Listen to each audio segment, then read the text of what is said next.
Recently, I have raised my DoorDash acceptance rate all the way from 6% to 75% to test out the Diamond program to see if I actually do get priority access to these higher paying orders on the platform. And in this video, I do want to just kind of do this like one take. I'm not really doing a lot of editing at all on this video because I think that that can actually show my true emotions and the true information that I want to share with you.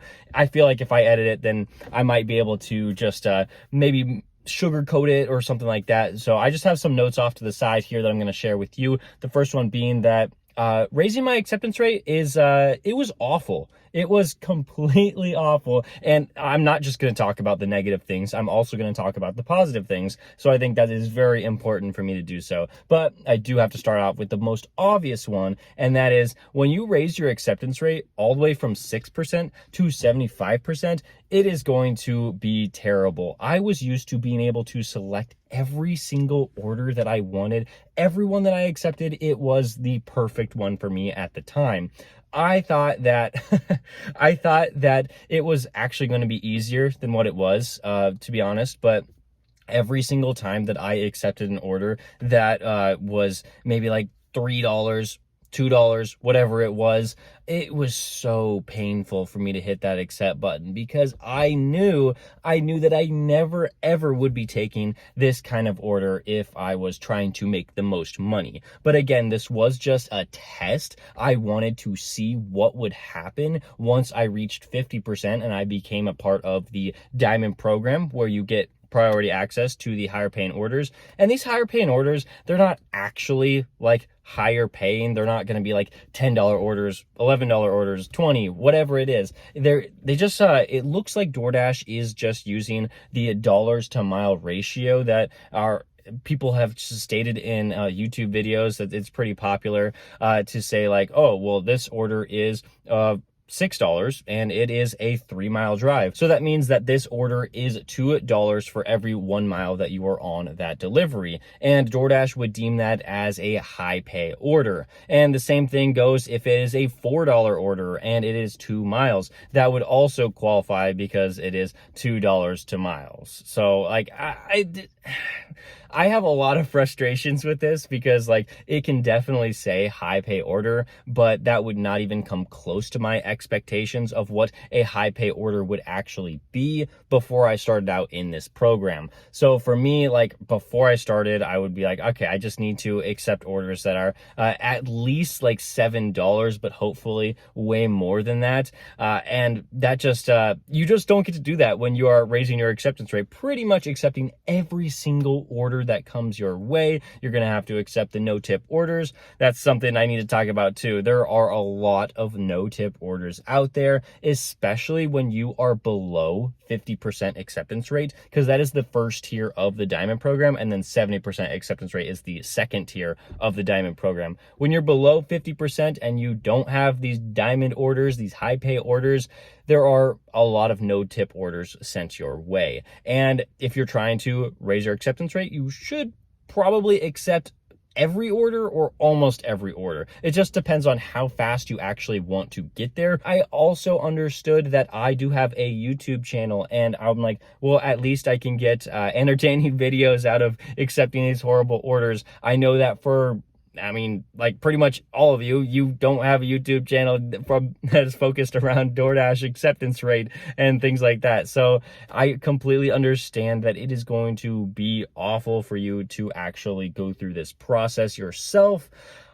But for me, it wasn't as bad because I knew that, hey, at least I could be educating people by making videos like this. I could say like, yes, this is an awful scenario, but at least like people will be learning from my experiences that, hey, it's not always going to be good. In fact, it actually was pretty bad at times.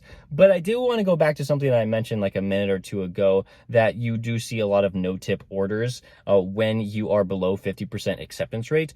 One thing that is very interesting, and I will say that this is a positive, you just see less no tip orders when you are above 50% acceptance rate and above 70% acceptance rate. This is, yeah, like this is totally true. I do think that I see some no tip orders. I definitely think I see them.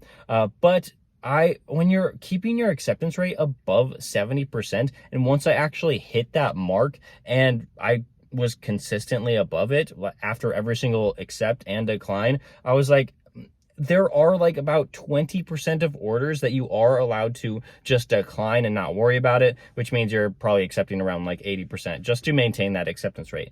And of those 20% that you decline, probably there are quite a few no tip orders in there, but the ones that you actually do accept, since you only have to accept 80% of them, then you don't really see a whole lot. Maybe you get the occasional no tip. Maybe one is a no tip order in a stack and then the other one actually tipped pretty well. But for me, I have found that, hey, I don't really accept a lot of no tip orders anymore. I absolutely believe that I make less money now as somebody who accepts more orders, 80% of orders or whatever, 70 to 80%. I make less money, and that's because I don't get to use Uber Eats as often. I don't get to cherry pick my orders on DoorDash, and I don't get to cherry pick my orders on Uber Eats. So I used two apps. I did this for a very long time, and hopefully I might get back to that at some point, is that, yeah, I ran both apps and my acceptance rate on both of them were around like 5%,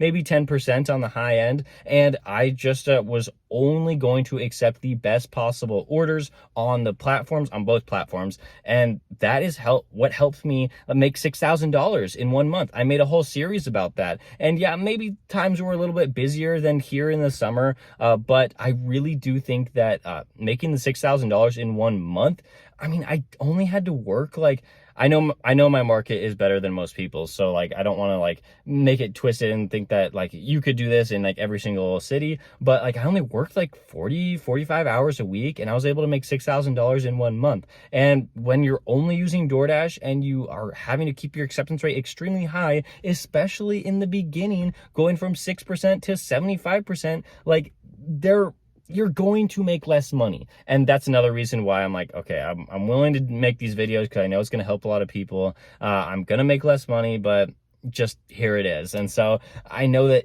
this may not be a viable strategy, especially if you do have to pay your bills right now and money's a little tight. I understand that you may not be willing to sacrifice making your income that you are used to in order to get up to 70% acceptance rate. But I do want to say that there is a light at the end of the tunnel. Like, I do think that I make more money. I don't make more money right now above 70%. I don't make more money right now above 70% acceptance rate. But that leads into my next point, is that it is stress-free, or at least more stress-free, when you are accepting pretty much every order. You don't have to completely analyze every single order. Hey, I was really picky. I was staring at my phone. I was like zooming in on the restaurant and the customer and all their addresses and the streets that they were on. And I was like, okay, what's the payout? Like, I was doing all this while I was driving, not while I was driving, but like when I was like sitting there, I was like, okay, like what is this? Can this possibly be the best order? And it just like, it was stressful. It's stressful trying to make the most money you possibly can when you're driving. And on DoorDash, when they just send you an order, you're like, okay, that is not trash. Let me accept it. And I don't know if you would be necessarily willing to sacrifice a few dollars per hour to just accept every order or almost every order and to be like a lot less stressful. I don't know if you'd be willing to do that. Some people would, a lot of people wouldn't. So you just have to figure out what type of person you are and determine, okay, like, is delivery driving, like, is it really messing with my head? Am I just like frustrated all the time that I'm not getting the absolute perfect order and I'm accepting it? If you're that type of person, maybe you could benefit from losing a couple dollars per hour, maybe like 2 or 3, and just going for the diamond program and having a really high acceptance rate and accepting every order, because DoorDash does send you better orders when you're in the diamond program.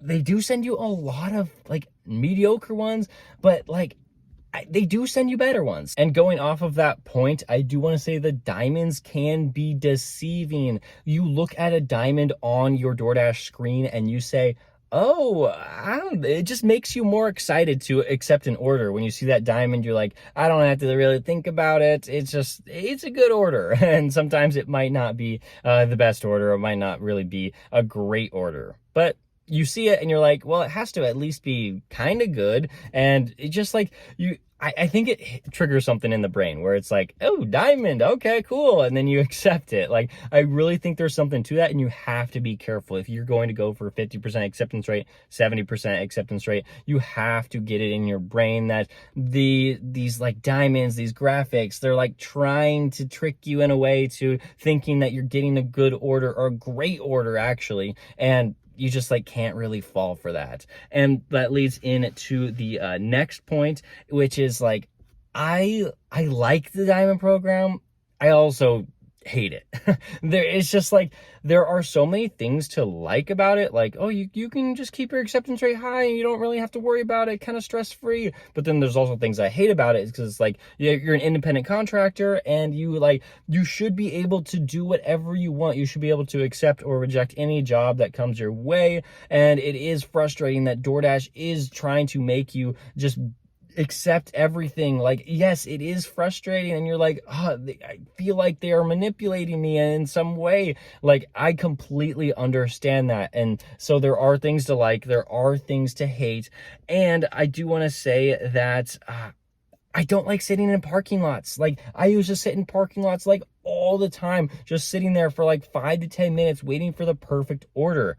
And this is like another thing that I like with the diamond program. You just get orders, like you get so many more orders on DoorDash than I ever thought existed. They just like, so many times, like right after I drop off an order, another one will just pop right up, and I'm like, okay, let's do it. And sometimes the store might be like kind of far away, but they will send you orders. They'll just like, here you go, take this one, take this one. When I was like a 5-10% acceptance rate, that would just never happen. I would complete an order, I'd be like, that was a great one, and then I'd drive back to the hotspot, and I might decline like 5 or 6 orders because they were just really bad. And then I would just sit in the parking lot, because I'm like, well, I drove all the way back, still didn't have an order.